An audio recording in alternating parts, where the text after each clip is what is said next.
Welcome to Ayurveda and Spirituality with your host, Alakananda Ma, a renowned Ayurvedic expert and a graduate of a top London medical school. She is the principal of Alundi Ayurveda Gurukula, a unique apprenticeship-style school in Boulder, Colorado. She is a spiritual mother, teacher, flower essence maker, and storyteller. Join us as we uncover the timeless principles of Ayurveda, discover practical tips for enhancing vitality, and explore the deeper dimensions of spirituality that intertwine with the ancient science of life.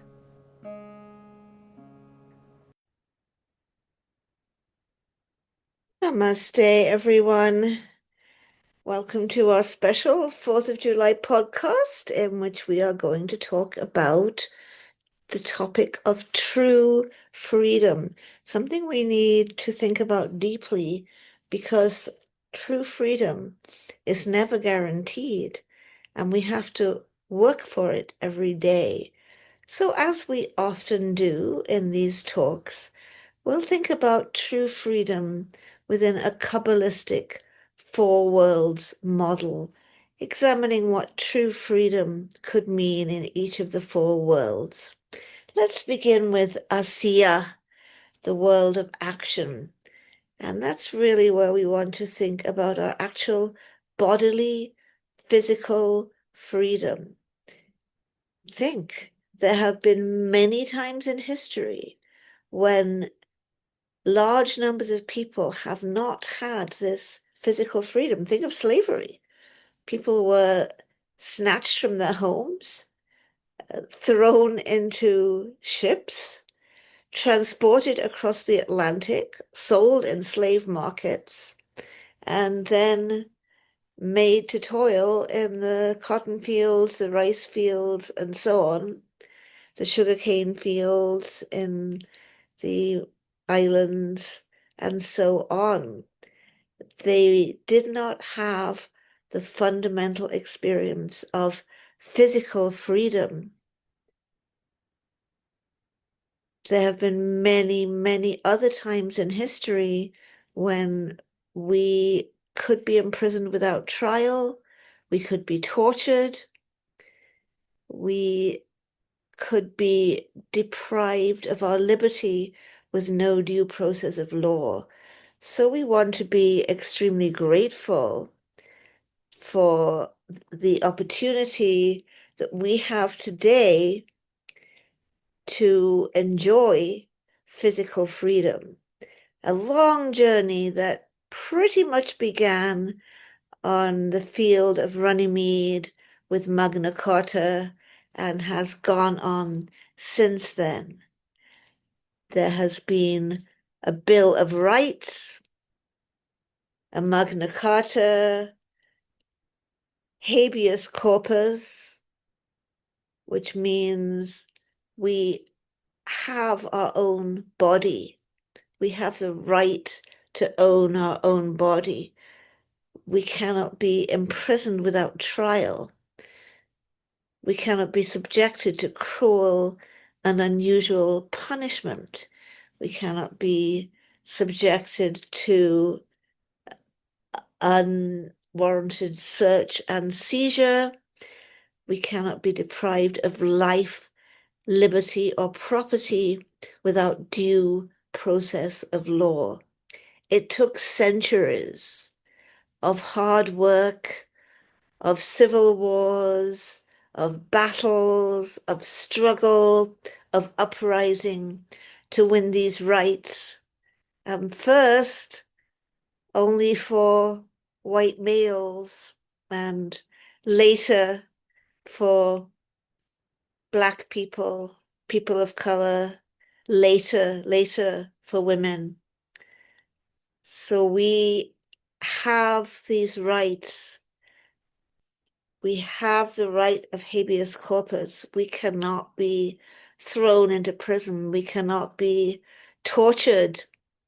Our property cannot be seized from us without due cause. We do live in a country with the rule of law. It's taken a tremendous amount of work, and yet this is always a fragile situation.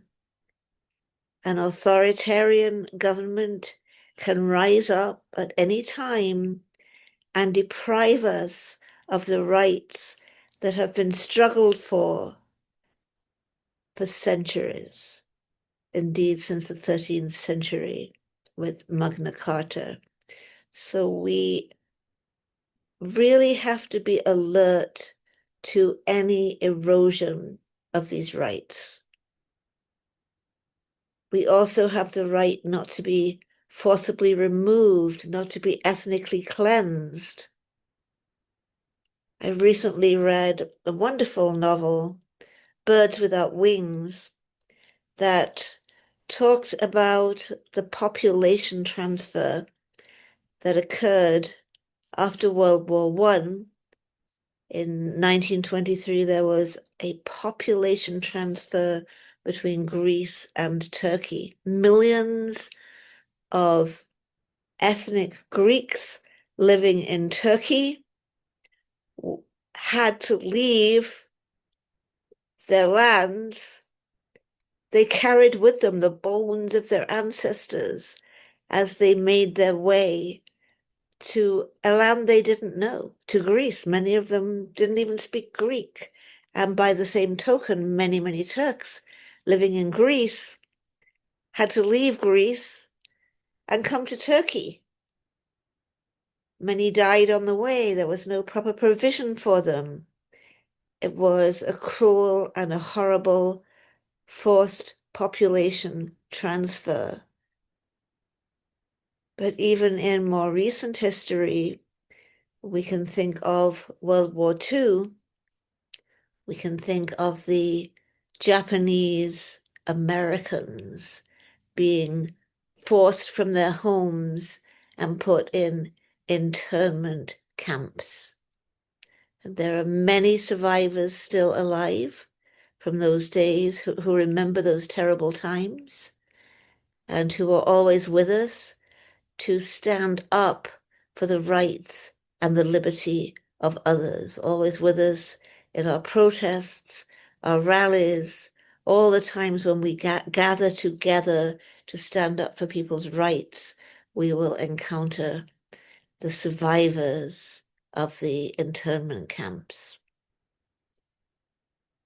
And for true physical freedom,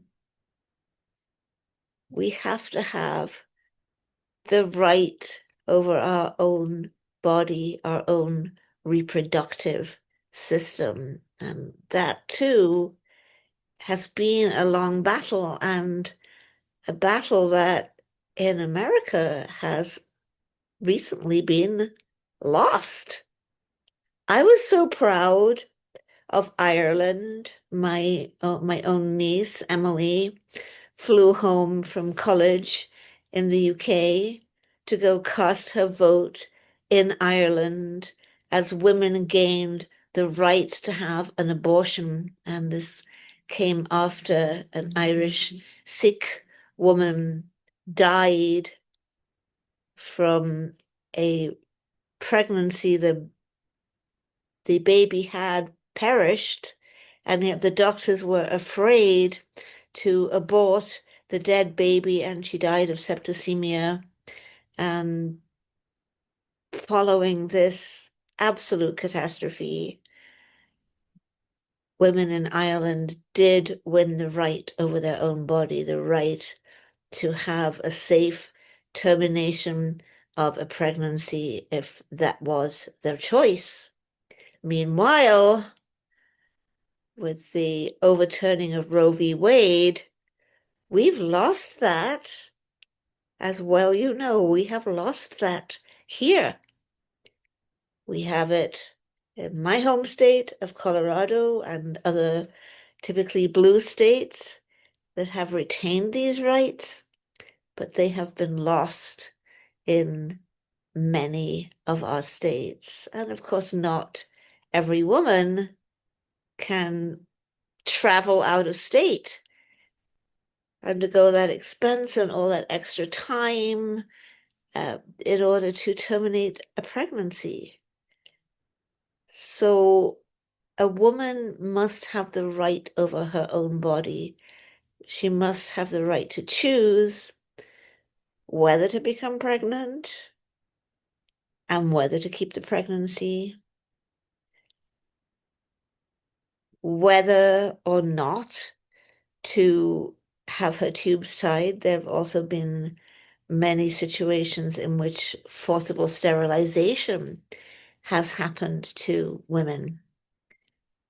A woman should have complete reproductive freedom, freedom to keep or not keep a pregnancy, freedom to access birth control, to prevent a pregnancy, freedom to choose or not choose methods of sterilization like tubal ligation.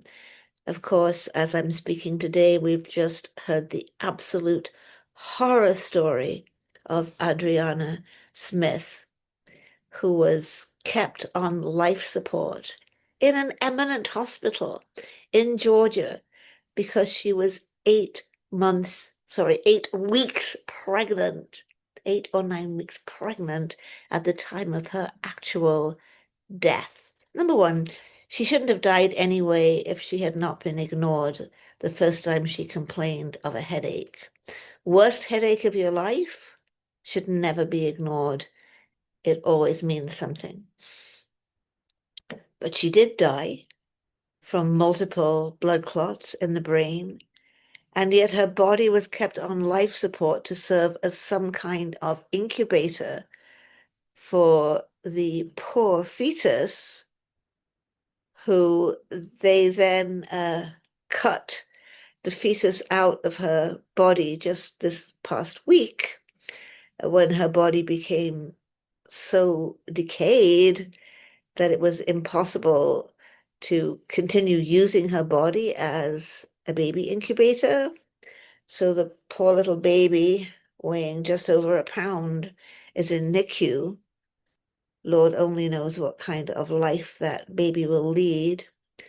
The grandparents of the baby have to raise the baby, and they have to bear all the expenses of this whole process, which has been so disrespectful to Adriana and to her entire family. I kind of slightly know what it's like because I had a little bit of a similar experience when I was working at West Suffolk Hospital in Bury St Edmunds, and we had a patient who was killed in a motorcycle accident. He was pronounced dead as he was young and healthy. Permission was given to utilize his heart for a heart transplant so that his death could be made somewhat meaningful by giving the gift of life to another person. So he was kept on life support for a couple of days until the arrangements were made to remove the heart and do the heart transplant in the way that it was done back in those days, which is a little more complicated than nowadays. What kind of weirded me out about that was that he was actually a parishioner at the church, Catholic church that I attended. So when I went to Sunday Mass, he was being prayed for, not among the dead, but among the sick. That for me, as his junior doctor, that really freaked me out. Then I went back, and luckily my boss allowed me to excuse myself and not be present for the turning off of the life support. But that was such a big and traumatic experience when it went on just for a couple of days. Imagine keeping this woman's body on life support for months on end, and her son, her born son, being brought to visit his actually dead on life support mother. So these kind of horrific scenarios should not be occurring because we need to have the right over our own body. We need to have the right to live, the right to die, the right to choose to become pregnant, and the right to choose to prevent pregnancy, and the right to end a pregnancy, and the right to choose to retain our fertility, and the right to choose to end our fertility with surgeries such as a tubal ligation. And we need these rights. And with Project 2025, all of these rights, my friends, all of these rights are being eroded. There is a neo-feudalism that is envisioned in which we would all be serfs and not have the full rights that we have won in the Bill of Rights. There's a British Bill of Rights.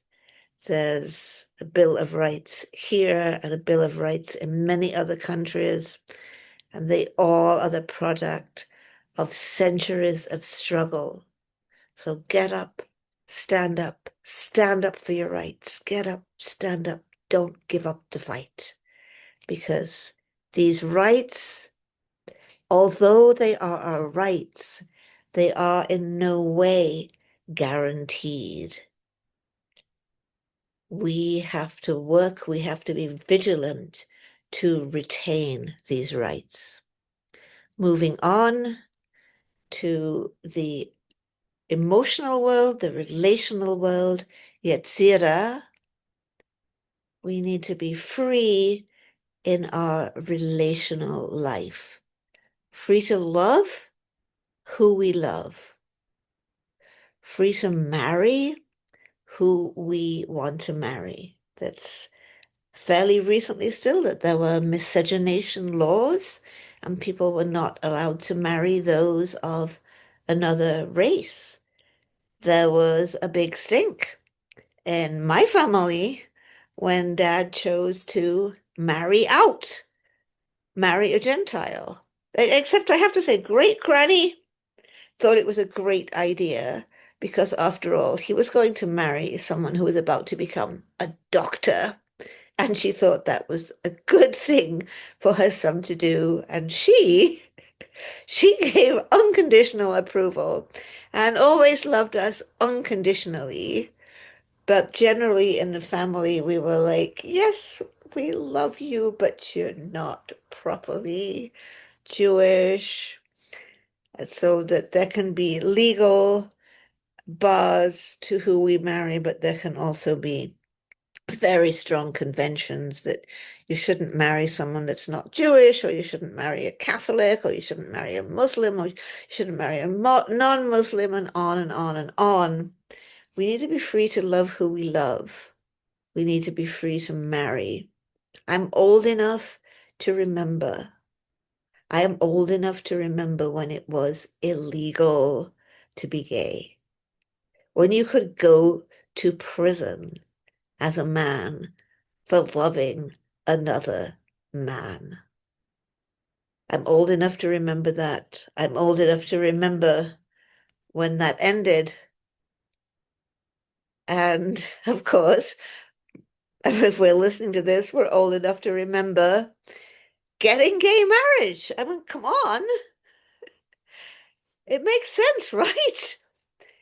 We should have a right to love. We should have a right to marry. I've never been able to really understand this, that religions talk about natural law. The church talks about natural law.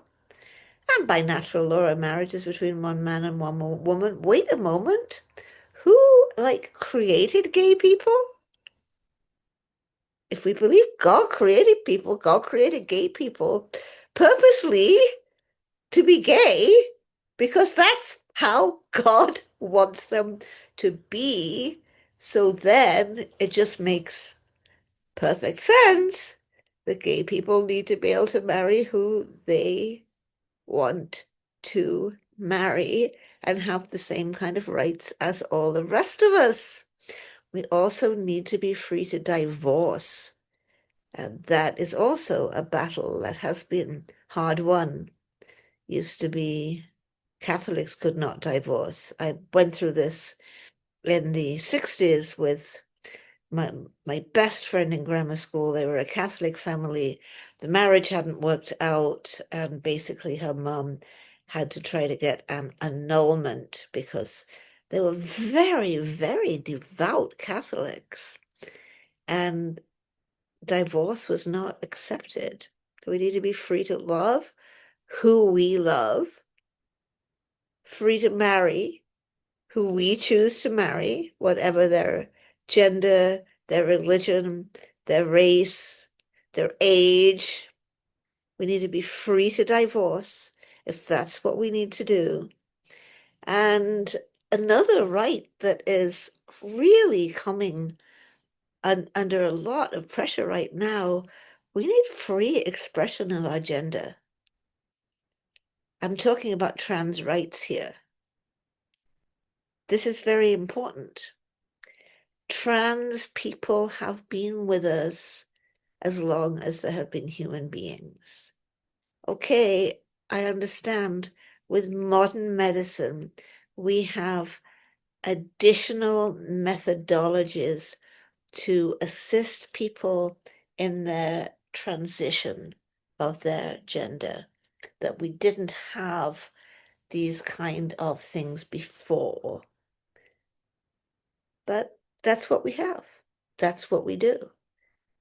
People need to have a right to express the gender that is right for them and not necessarily have to be the one they were assigned to by their genitalia. And by the way, it's much more complicated than some people like to think, because there really are multiple genders. This is all laid out in the text of Ayurveda. It lists out all the different multiple kinds of genders.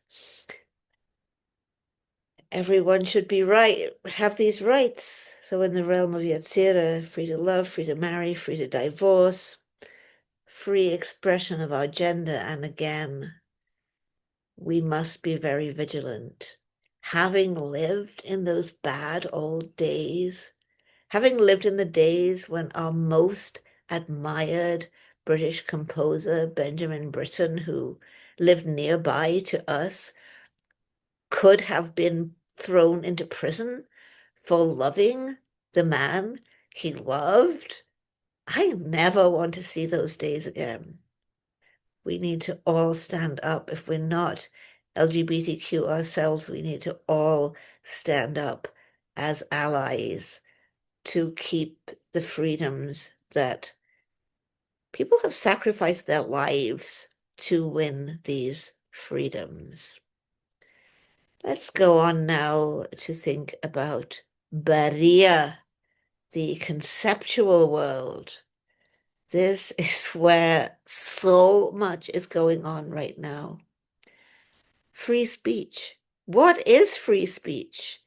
We've seen a lot of distortions of free speech lately. We've seen the far right embracing free speech, meaning I should be able to use words of incitement and racial slurs and say horrible things that are not allowed to be said in other countries. So we have to think pretty deeply what do we mean by free speech? And just because someone has the right of free speech, it doesn't mean we have to platform their speech. If their speech is abhorrent to us, we don't have to platform it. But free speech is obviously one of the crucial rights that have been fought for down the ages, along with that freedom of thought. That might be something that we here in our country take for granted, but in the USSR, they tried to clamp down on freedom of thought. In North Korea, there's still a clampdown on freedom of thought. Are you actually free to think what you think is Big Brother watching you? Sometimes I get weirded out on Facebook because I realize Big Brother has been watching all of my Google searches because they translate into ads directed at me. Ah, it's spooky. And I don't even have a cell phone and I'm still being tracked. Along with the free speech and the free thought, we have to consider here the tremendous importance of academic freedom. The existence of universities is something very ancient.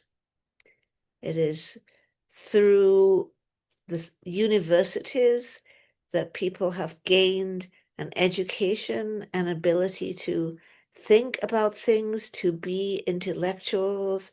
Originally at university, you learned grammar, logic, and rhetoric. That was what they were for. And if we knew logic, a lot of conspiracies would not be able to happen if we had learned logic, because conspiracies are built on fallacies, logical fallacies. So, yeah, universities used to be the home of grammar, logic, and rhetoric, and gradually they expanded and came to teach many, many subjects, many disciplines. But we must have academic freedom. The state cannot tell a university who to hire for its professors, who to hire for its leadership, what to teach in its curriculum, and who to accept as its students. And with the huge attack on Harvard that we're going through right now, we can see how easy it is to lose academic freedom and to get into the kind of situation like we already have in Hungary, where the state can clamp down on academic freedom. We need our thinkers to be free to think, free to learn, free to study, free to teach. The university must be free, or the society is going to be completely trapped, because without our thinkers, without our academics, we're going to be lost. And so we come on to Atzilut, to the spiritual world. And of course, this is the domain of freedom of religion. Another thing that we have had to fight very hard for down the ages. Today, we do not live in a country where we could be burnt at the stake for disagreeing with the church. Yet throughout history, many people have lived in just such a situation. If your expression of truth conflicts with the church or the prevailing religion's expression of truth, you can pay the ultimate price. So freedom of religion, in many ways, this country was founded by those who came here for freedom of religion. But there's something further than standing up for freedom of religion. And in the realm of Atzilut, we have to think about the true spiritual freedom. And I always like to quote from the Gospel of John, from Jesus's conversation with the Samaritan woman at the well. She's taken aback that Jesus, a Jewish rabbi, is asking her, a Samaritan woman, for water. And in the course of the conversation, Jesus says to her, "You worship on this mountain. We worship in Jerusalem. But the day is coming, and now is, when true worshippers will worship in spirit and truth." We are coming into the age of Atzilut.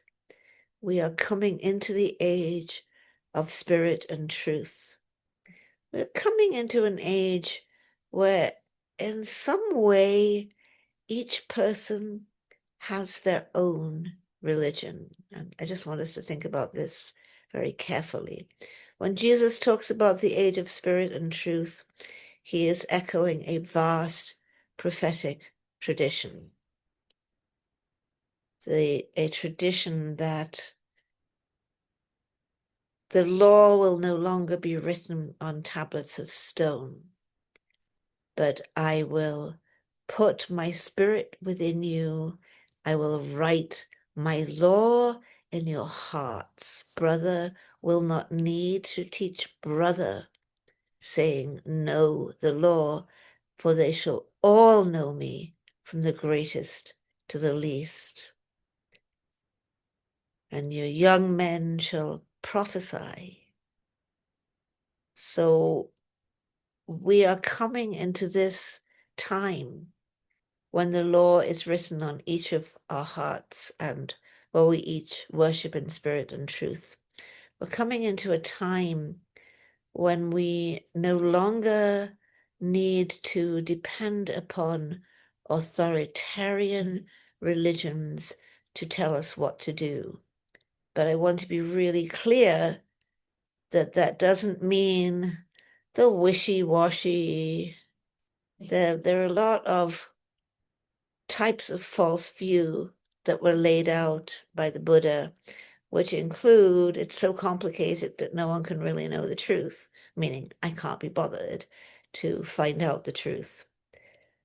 So to live in spirit and truth, to live in the law that is written in our hearts, to attain that true spiritual freedom is not something vague, something wishy-washy. It's not some kind of a mishmash. It's not putting this and that in the blender and gulping it down, the bloopers and the kale and the this and that all together.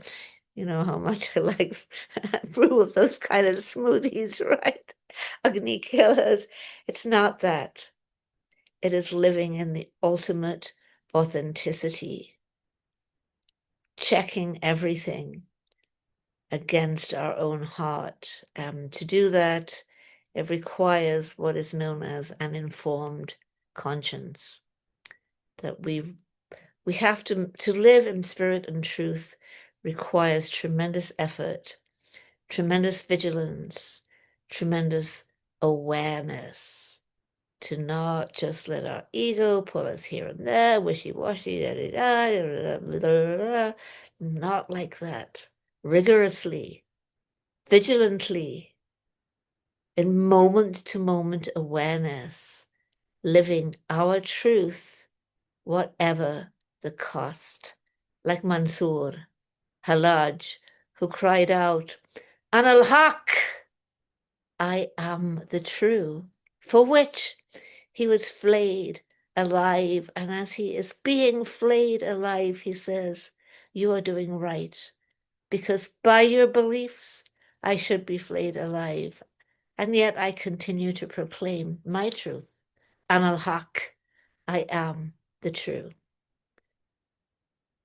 So that is true freedom. When we can make true freedom on the spiritual level, the ultimate of true freedom, to be able to proclaim an al-haq, whatever the cost. So my friends, dear ones, do not take any of Thank you these for tuning freedoms in for to Ayurveda granted, and because Spirituality with under Alakananda Project Ma. We 2025, hope today's they're exploration all has ignited a under spark of threat. Do curiosity not and take insight within you. your physical freedom If you for enjoyed this granted. episode, If be sure to leave us a masked 5-star men from review and ICE share it can with a grab your friend. neighbor, For more enlightening They can grab you discussions and too. practical wisdom on Ayurveda and Do not spirituality, take your subscribe and join our freedom to Facebook love, group, Alandi marry, Ayurveda. divorce, To allow and us to express your continue sharing gender valuable for content, granted. consider donating Because to if Alandi others can Ashram. lose The it, you links will can be in the show too. Our notes. trans population, Until next time, a may you walk the small path of and in many Ayurveda ways with such a grace vulnerable and embrace the light of spiritual population. wisdom in your journey. They are a litmus test for the freedom that all of us have. We need our free thought and our academic freedom in order for our society to be open, vibrant, and alive. We need our freedom of religion, whatever our religion. And in the end, we need to live in spirit and truth and come to the point where we too can proclaim Anal Haq, I am the true. Namaste.